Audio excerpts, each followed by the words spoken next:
Welcome back. So far you've learned the basics of selling online, including how to create and update an e-commerce store, how to engage customers online, and how to build loyalty.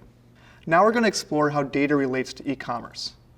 You'll learn how to analyze data for an e-commerce store, make decisions based on that data, and improve the store's performance.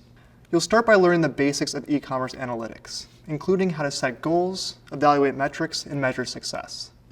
Then you'll learn how to use the built-in analytics tool in Shopify. Next, you'll be introduced to some of the most important metrics used to monitor the overall growth and revenue of an e-commerce store. Then you'll learn how to apply the insights from that data to improve the performance of the e-commerce store.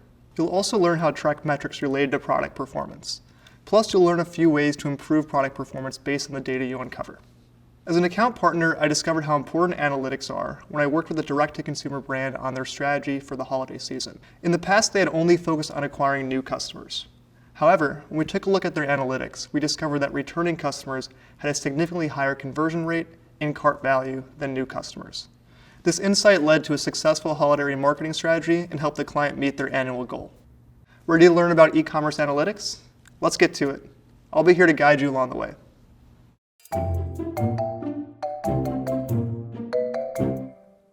Ready to learn about analyzing data for an e-commerce store? In this video, we'll discuss some of the basics of analytics, including how to set goals, evaluate metrics, and measure success.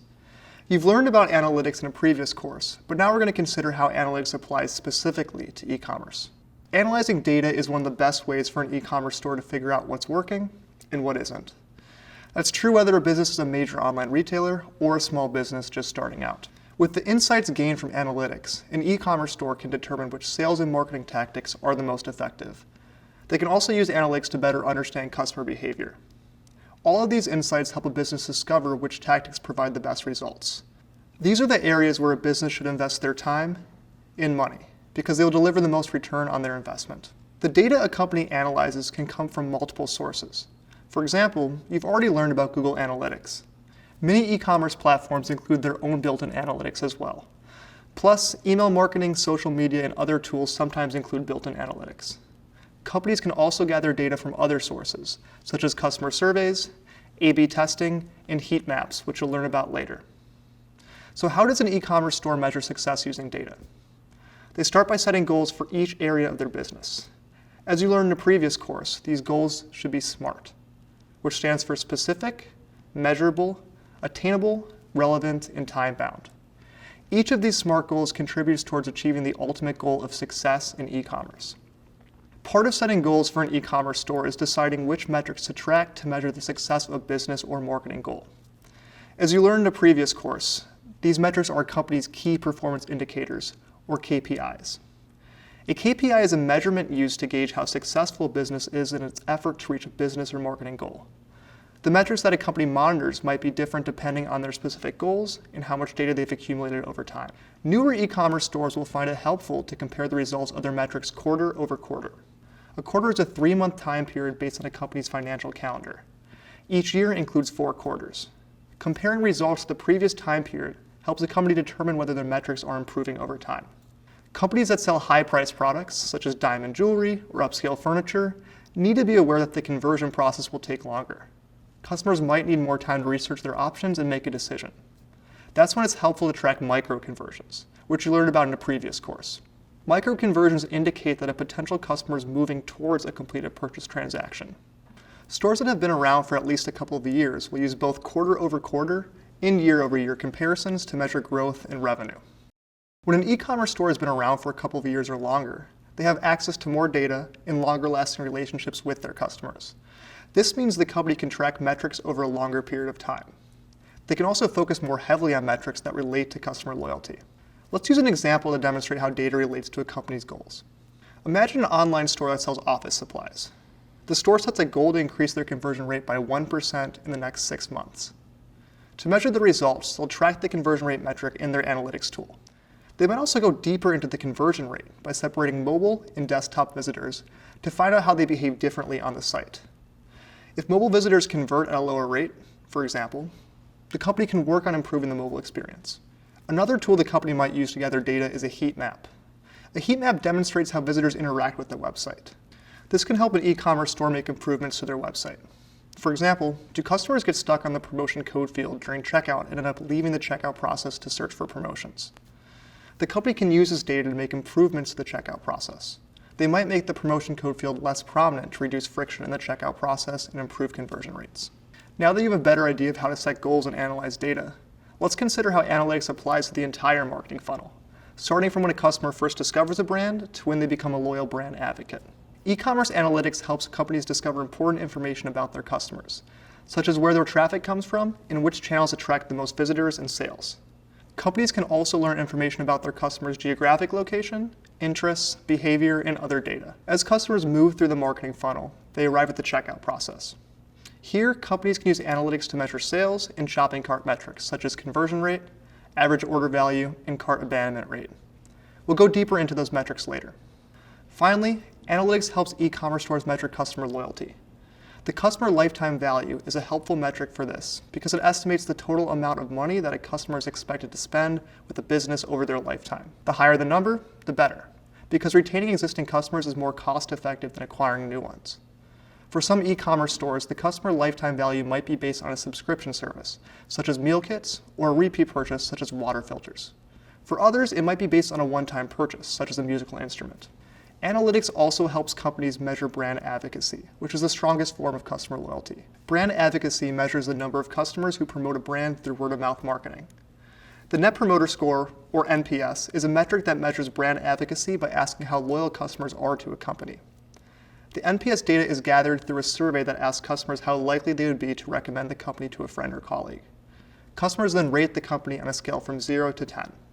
The results help companies form an overall picture of how customers view their brand. To recap, you've learned why analyzing data for e-commerce is important and how to set goals and measure success. You've also learned how analytics relates to the marketing funnel. Coming up, you'll learn more about e-commerce analytics. Meet you again soon.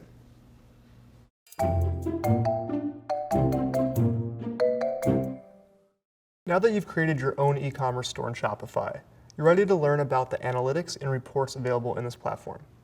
Although you won't have actual data for the store you created, it's helpful to learn how to navigate the analytics dashboard in an e-commerce platform.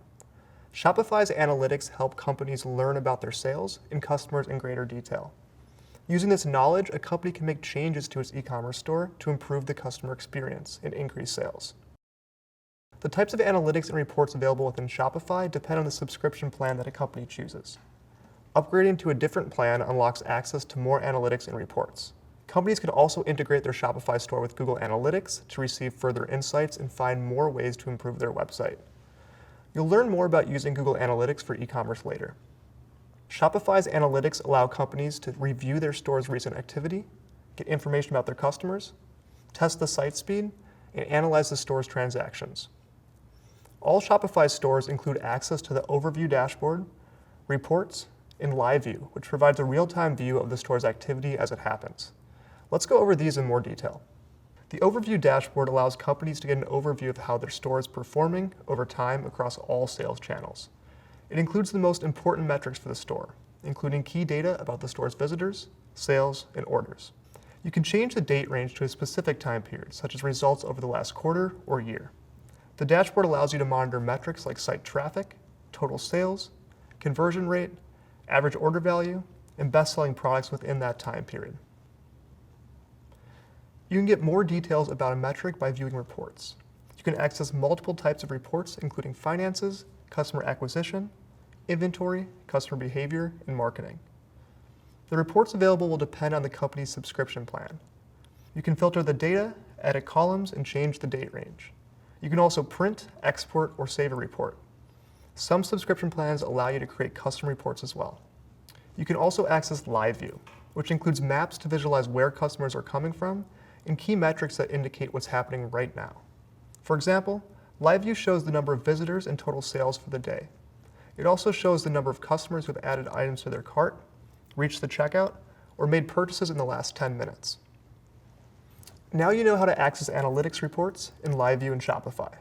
This data helps companies understand who their customers are and how well their online store is performing. Based on this data, companies can make decisions on how to improve the customer experience and increase the success of their business. You'll learn more about making database decisions later, which is an important skill to learn for an e-commerce role. That's all for now. Meet you again later.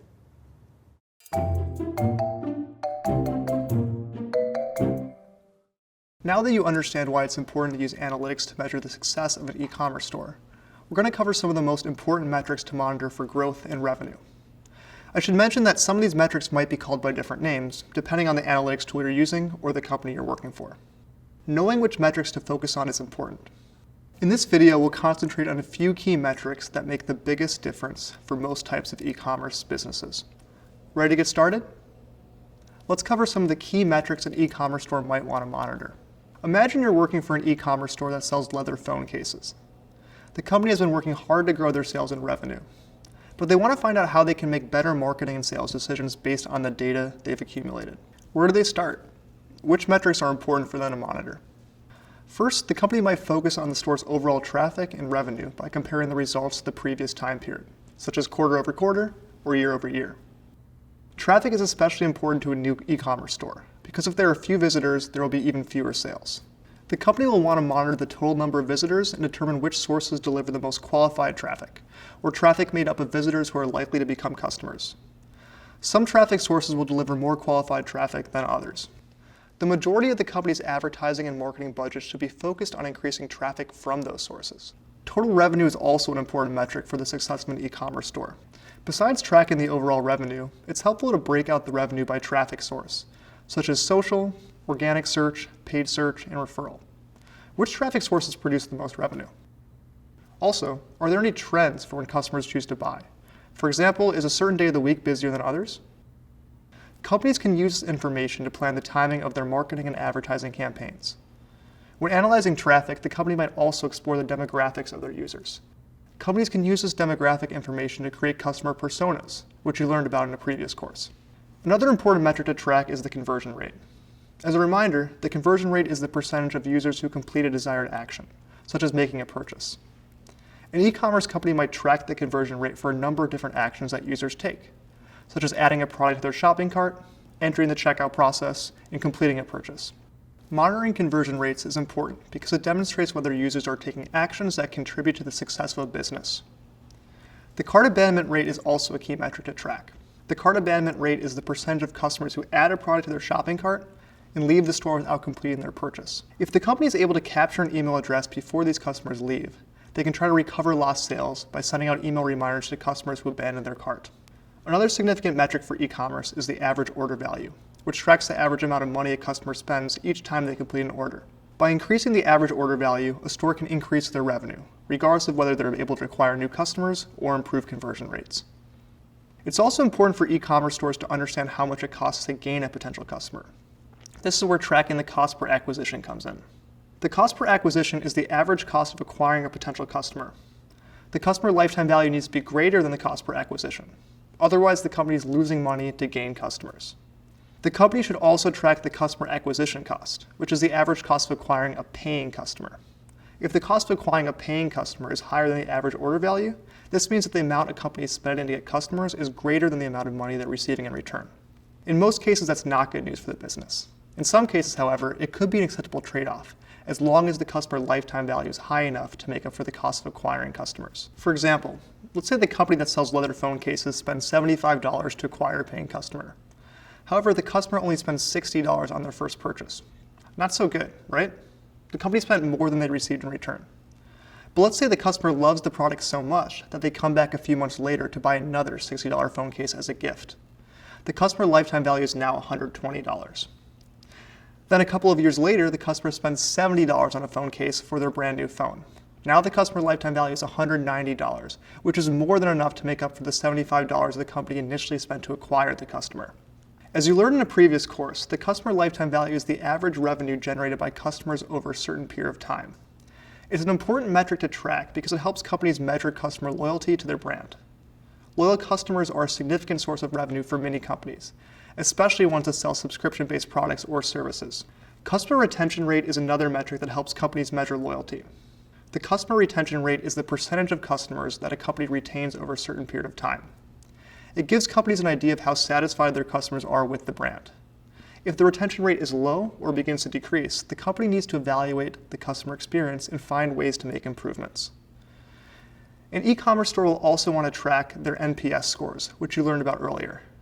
Tracking NPS scores help companies go beyond customer loyalty to measure brand advocacy. Customers who are passionate about a brand will naturally spread the word to other people they know. They're one of a company's greatest assets. Great work.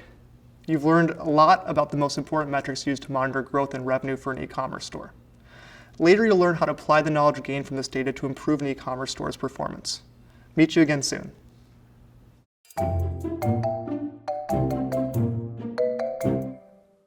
You've learned about some of the most important metrics to monitor for an e-commerce store. Now let's go deeper into how to use the insights gained from this data to improve an e-commerce store's performance. There are many updates a company can make to their e-commerce store based on data. The specific updates a company chooses to make will depend on their goals, as well as how much their e-commerce platform allows for customization. The updates they make can help attract more qualified traffic, increase sales, and improve the customer experience. In this video, we'll cover just a few of the ways a company might use data to improve the performance of their e-commerce store. First, let's consider an e-commerce store that's experiencing a steady increase in traffic, but the additional traffic is not leading to an increase in revenue. There could be a number of reasons for this. Let's look at a couple of them. One reason could be that the additional traffic is coming from customers who aren't as likely to buy. The company's goal should not just be more traffic, but qualified traffic. To attract more qualified traffic, the company can analyze all of their traffic sources to determine which ones generate the most revenue. Then they can create a plan to attract more traffic from those sources. For example, if email campaigns generate qualified traffic, the company can work to grow their email subscriber list. If organic search generates qualified traffic, the company can optimize their website for SEO, which you learned about in a previous course. This might include optimizing product pages by including SEO keywords in the title, URL, and description. It might also include publishing regular blog posts or articles that feature helpful information for customers. Another possible reason that the increased traffic isn't leading to more sales could be a low conversion rate. By finding ways to improve the conversion rate, a company can increase their revenue. Conversion rate optimization is the process of increasing the percentage of website visitors who complete a desired action. The goal of conversion rate optimization is to remove any barriers to the customer making a purchase. A company can discover the barriers to purchase by using analytics to determine at what point customers are leaving the site or abandoning their cart. They can also use heat maps and record how customers interact with the site to better understand how customers navigate the website. Then they can make improvements based on this information.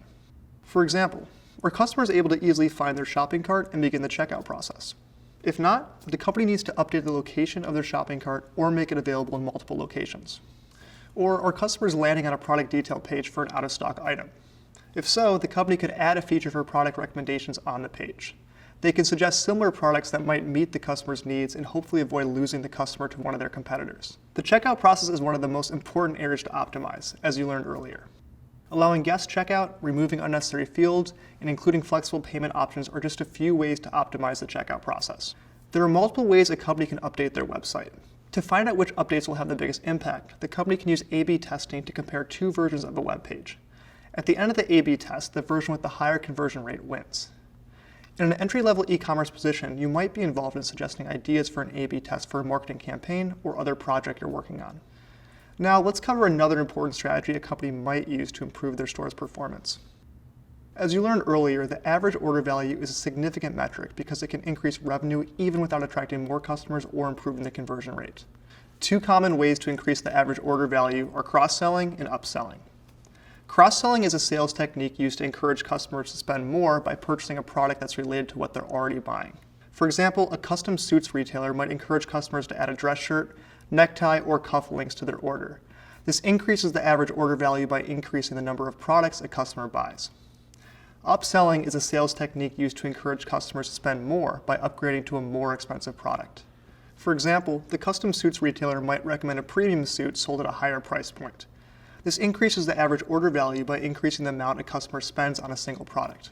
Other common strategies for increasing the average order value include creating an order minimum for free shipping, offering bundle deals, and providing incentives for a rewards program when customers spend a certain amount. All of these strategies are helpful for improving the performance of an e-commerce store based on data.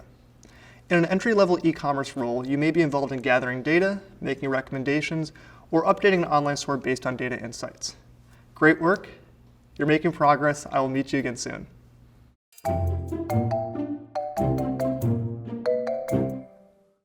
covered the importance of using analytics to measure the success of an e-commerce store. Now we're going to discuss the importance of using analytics to evaluate product performance. In earlier lessons, we focused on the performance of the e-commerce store as a whole. In this video, we'll be focusing on the performance of specific products. First, let's talk about why product analytics are important. Product analytics involves monitoring and evaluating data to gain insights into how users interact with a product or service. This data helps companies evaluate whether a product is successful. If a product isn't meeting expectations, analyzing the data can help a company figure out why the product is underperforming and identify opportunities for improvement. Product analytics can also help a company avoid selling products that don't benefit their business or that could harm their brand's reputation. A product that lacks quality, leads to negative customer reviews, or has a higher than normal return rate isn't worth the hassle or the risk to a brand's reputation. Another reason product analytics are important is because they help a company plan its inventory needs. Knowing which products are the most popular and understanding changes in seasonal demand helps a company know when to purchase more inventory and how much to purchase. Product analytics also help companies evaluate the impact of marketing campaigns. For example, do orders and revenue increase when there's a campaign centered around certain products? How do promotions impact sales, and is the impact large enough to make up for the discounted price? A company can use this information to plan its future marketing campaigns. Now let's consider some of the metrics a company might use to analyze product performance. A good place to start is with the number of times a product is viewed. This indicates whether visitors are able to find the product. If the number of views is low compared to similar types of products, the company will need to find ways to increase traffic to the product. For example, the company could highlight the product in their marketing campaigns. They could also feature the product on the homepage or category page, or include it as a product recommendation on their website. Next, it's important to consider the product conversion rate, which is the percentage of customers who purchase a product after viewing it. Increasing the conversion rate even a small amount can make a noticeable difference in the total revenue generated by a product. What are some of the ways a company might improve the product conversion rate? First, the company might update the product detail page. They could upload higher quality photos and allow customers to zoom in for more detail. They could add photos of the product in all available colors and from multiple angles. For example, if the product is a t-shirt, they'll want to include photos of the front and back, or even a video of a model wearing the t-shirt. Including a photo of the product packaging can also be helpful. They might also update the product description to include the benefits of the product, technical specifications, a size chart, and any information that's available on the product packaging. The product photos and description need to make up for the fact that customers may not be able to try on or inspect the product in a store. If the product doesn't have customer reviews enabled, the company might consider adding this feature. It can help convince customers who are undecided about purchasing the product. If the product has no reviews, or only a few, the company can encourage customers to review the product by sending email reminders. Another metric to consider for product analytics is the number of unique purchases compared to the number of recurring purchases. This is especially helpful for products with a short lifespan or for subscription-based products and services.